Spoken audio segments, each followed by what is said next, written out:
Welcome, welcome to video number 3 of 4 with Doug Lawrence about mentoring. And Doug and I have been chatting offline and sort of looking at some possibilities for this interview. And I thought that what I would do is I would just say to Doug, okay, what do you want to cover today? Where would you like to go? And I left it with him. And I said, then I'll just pick it up with you and let's have some fun today. So this is a little bit of a different format. And so I'm just going to put Doug right into the fray of this and say, Doug, where are we going? You know, I thought a lot about, because over the course of the last 2 sessions that we've done, I think now is a really good time for us to introduce the mentor characteristics. Okay. And what I'd like to do is examine it from the aspect of the 4 C's. Okay. So the first one that I thought we could talk about is confidence. Okay. So confidence, and I see this a lot in people that struggle, and I actually ironically have a story to tell, go figure. But I am working right now. In fact, I had a mentoring session late last night with an individual that ended up being referred to me by another mentor. And they were struggling trying to help this person, and they just didn't know where to go or how to go about taking this person on a journey that they needed to go on. And so when I took a step back and I looked at this mentor and I went, what's missing? And part of it was the actual aspect of a lack of confidence in their ability to, that was one, certainly one of the stronger challenges we had was the aspect of confidence, not believing in who you are as a person and not believing in, what my capabilities are, without it becoming overridden by your ego and everything else. But the big thing is that as an effective mentor, as an extraordinary mentor, you need to be confident in who you are as a person, but you also need to be confident in your abilities to be a guide, to guide people on the journey that they're going to go on. So in some ways, it's also the mentor is going to, in a sense, guide the support of the mentee and getting them confident. So there's sort of that back and forth kind of piece, right? Right, and obviously, a mentee is going to be cognizant of and watching your behavior. And if, like you're suggesting, is that if you and I are in a mentoring arrangement, you're the mentor and I'm the mentee, and I get a sense that you believe in the journey we're going on and how we're going to get there, and that I do have a part in it, I'm going to become more confident in my own abilities, right? I'm going to be more confident in believing in you, as well as, you're not going to take us on a journey and we're going to crash into the guardrail, half an hour later. So, right, it's going to be, I feel more comfortable that I'm going on a positive journey, a positive experience. Yeah, so it's really about, from a mentor's perspective, it's really about contributing from confidence. You've got to have confidence in your being and having and doing, and contributing to the being and having and doing of confidence with the mentee. So there's this, and I think it goes back to that phrase that we sometimes use, and we hear it in the videos, the deeper and richer connections, right? As you can get people to be confident, you can feel confident. That can be a game changer in terms of that ripple effect that happens because of the connection that you've made. Yeah.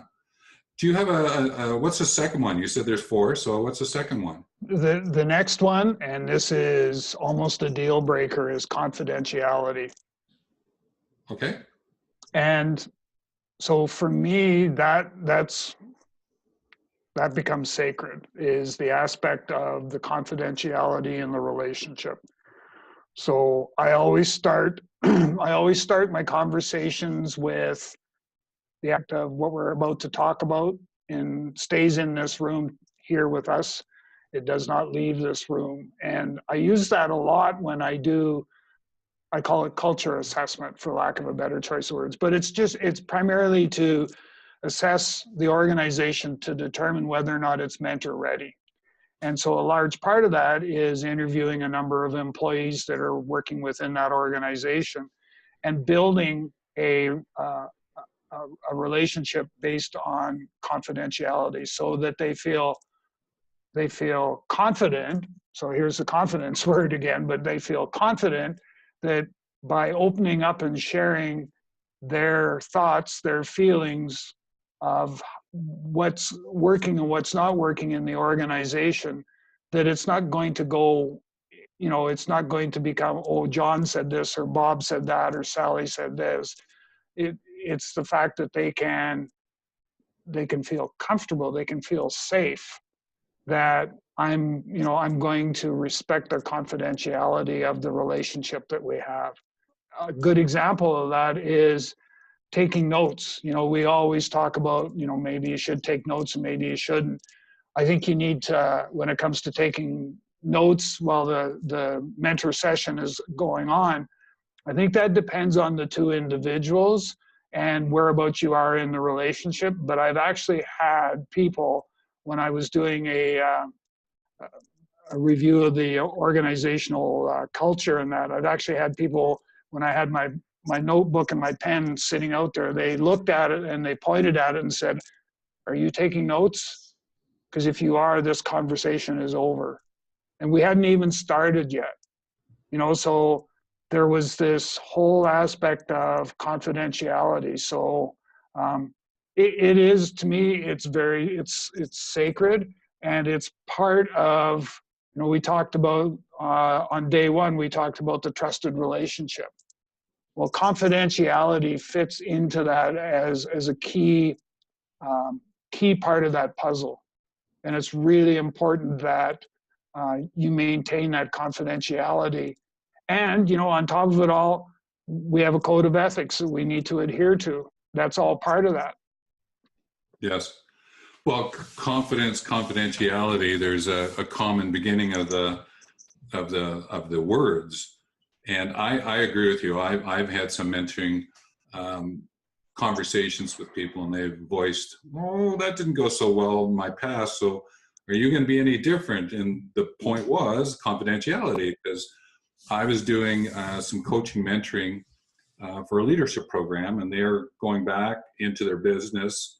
It was quite a large transportation business, and I would come in and chat with them and do some follow-up work. And they were always saying, "Okay, well, we're going to share things with you. Where does that go?" I said, "Stays right here. If there's anything, what I do is I take, okay, what is the overall storyline that I'm hearing from all the people because of the leadership program we went through, because the company's got to advance itself. We can't get away from it, but I'm not going to give any kind of names or any way for anyone to trace anything, right? Because that's how far I went, because I learned that from my own time. I think we talked about it in the second video, as patience, flexibility, and discretion was born out of the machine guns up my nose and being in war zones, and what I said to people and what I didn't say to people. I learned very quickly. There's times that just, and it doesn't go anywhere. And sometimes it's things that that can be, have some difficulty. But I think sometimes there's a place to open up that confidentiality window. And I think if we believe that someone's going to do harm, either to themselves. Yeah. And I think you would agree with that, true? Yeah, that's true. It's harm to themselves or to others. And I sometimes also say, is it morally, ethically, and financially, are there any of those factors that play into this as well? Is in conversations, it became apparent that the mentee that you're spending time with is involved in theft from the organization. That's a criminal code offense. And, that's when, you need to have that conversation to be able to say, I'm, morally, ethically, and bound to have to bring this to the authorities' attention and stuff. Yeah, but again, then that comes from a place of truth, trust, and transparency. Yeah. You're saying that to the mentee, and you're saying, look, then you best deal with this in the way that you want to, so it doesn't have to come from a third party. So what are you going to do? Let's have that conversation. And that might just flip the conversation around. You go, oh, okay, we're going in a bit of a different direction. So I think that covers off confidence, confidentiality, and obviously there's a link there. So curious minds want to know, what's the third one? Well, it would be caring. Oh, okay. Everything happens for a reason, but I was exchanging messages this morning with one of my mentees who made it abundantly clear that they knew that I'm in their corner all the time, and that I really, truly do care about them as a person, number one, and just as importantly, them being successful, both in a personal aspect and in a professional aspect as well. And even the one mentoring session I had last night, it was abundantly clear to the mentee that, the gray hairs of wisdom were imparting with some wisdom for them on different ways they could deal with some of the things that they were dealing with. Whether it was relationship based, or whether it was, do I want to stay here or move to someplace else, and so on and so forth. But they knew that throughout our conversations in both those situations, they know that they're my number one priority. And because I honestly, truly do care about each and every one of the people that I'm blessed to spend time with in a mentoring arrangement. I put them ahead of myself all the time. And therein is some awareness too, is because so long as that giving comes from a place of not being careless, right? Because we can go to a place of being careful, like there's extremes of this caring, right? And I think that what you're bringing up is that you're there, you're present, and you're going to take care of them, but you're not going to do it at their expense or your expense. There has to be that sort of finding that connection. But I guess, and I know that you brought up the caring. Another words that just pops into mind is kindness. Yeah. Wow, you you can go on social media and of any kind, and there's a lot of people not being kind to one another. And we can take that, obviously extremes. You can go to war, and there's a whole nother concept that's, that can be terror even to the point of it. But the kindness, the demonstrating the kindness, the caring, I agree with you. It's a key mentor characteristic. Is there anything you want to pick up on the word kindness at this point? Well, I think I think you've touched on a real good point, is that it does fit quite nicely with the whole aspect of caring, because I think you can care about somebody, but you're not always kind to them. And, I think with mentoring, we have to be sensitive to the fact that sometimes we are spending time with somebody who is going through a lot of turmoil, whether it be personally or professionally or both. And to be able to, being able to demonstrate that you do care is one thing, but to be able to do it in the context of with a degree or level of kindness. I think, for me, that's what takes and separates the mentor from the great mentor from the extraordinary mentor, right?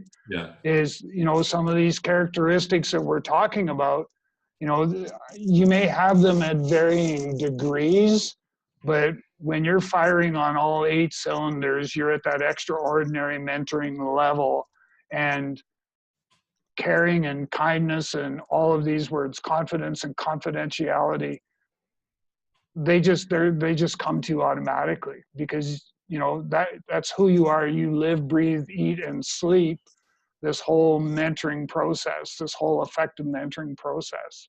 And as a result of that, you do come across as somebody that is caring, that is somebody, that is somebody that's confident, somebody that, follows or adheres to, being confidential in the conversations and that take place. Yeah. Well, I guess then the fourth one is? Well, the fourth one is consistency. Think of it from the aspect of leadership. As a great leader, and we talked a little bit yesterday about Jim Collins' Good to Great and all that sort of stuff. But for me, leadership, a great leader is somebody who is consistent in how they interact with people, how they motivate and move an organization forward, and the people within that. They're consistent in how they develop followers. They're consistent in all of those aspects. And it's no different with mentors. Whether you're, once again, it's the varying degree thing, but it's whether you're a mentor, a great mentor, or extraordinary mentor, you need to be consistent in how you deliver on the mentoring processes. So one of the best ways for that consistency would be around the use of questions. Yes. Because one of the things you're going to need to do is clarify points that are being made. It's like people listening to this video, they go, hang on, what did Doug and Stephen just say? And they're going, can I get at them to clarify that? And our consistent response would be is there's ways to do that, through the comments section and going through the website using the contact page. Clarifying from consistency is an important characteristic from a mentor's point of view. Yeah, it's because and how you become consistent is through reflection. And it's after every mentoring session, I always ask myself 3 questions: what went well, what didn't go well, and what will I do differently next time? And so I'm consistently revisiting how I'm interacting, how am I using the questioning technique. Storytelling, am I telling too many stories? Am I picking the right stories that are going to help us better understand the direction that we need to take, where we want to go, and all of that? So, but I'm consistently doing that so that it's part of my continuous learning as a effective mentor. Is I need to be continuously learning and improving on what it is I do, and that has to be consistent. I have to do it, it's repeatable. It's over and over and over again.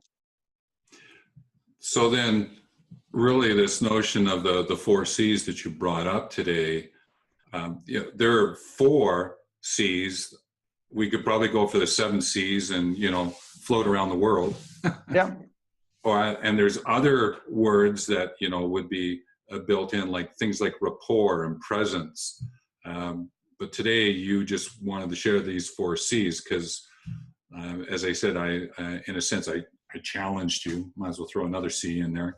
Challenged you. What would you want to talk about today, and sort of left it up to you. So the 4 C's that you did bring up, I appreciate them, and the caring one is one that I would highlight for everyone right now. And understanding this, being careful at your expense and careless at someone else's expense, and just really wrapping your head around that one and being present to that, so that the kindness, the presence, and that can pop out. that's of the 4 C's I would see as being important today. All right. Yeah. Of the 4 C's, what about you? Which one did you take? Well, I'm a caring person.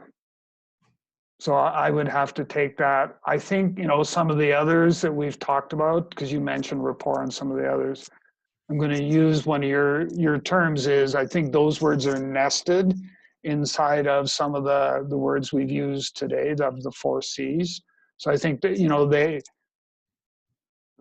I think there's the overlap, right, between some of the words. So, but for me, the aspect of caring, because I've just seen so many times where that's been the biggest lesson that I have sometimes come away with from a session, is the fact that by demonstrating that you care, that's where you seem to make the most growth with a mentee. I I had one individual that, it was interesting. This is where storytelling obviously plays a huge factor. Was we were having a mentoring session. I had blocked an hour, and at the end of the 45 minutes, we still had 15 minutes left to go. At the end of 45 minutes, I paused and I said, okay, help me understand what's the value we're getting from our conversation today, because I'm the only one talking. And she hadn't said a word in 45 minutes. And I was just bubbling along merrily on my way, telling stories and everything else. And she said, well, you need to understand that while I may not be saying anything, I am listening. And it's through your stories that I can relate to different things that are happening in my life and in the workplace. And what it does for me is it goes, okay, so that happened to him. Okay. So my self-esteem starts to climb. And by the time I walk out of here at the end of the hour, my self-esteem is way up here. And I'm good for the rest of the week. And, I can sort my way through some of those challenges. So for me, it sent me a real clear message around the aspect of, demonstrating, okay, that, that I care. Okay. Well, I guess that's a great way to end this video and this interview, this conversation, I guess is probably a better word. Seem to be throwing a lot of C's around today. It's the C day. The C day, right. And so with that, Doug, thanks very much. And when we get together for the next one, we'll see what we're going to explore at that point in time. So thanks and take care. All right. Thank you.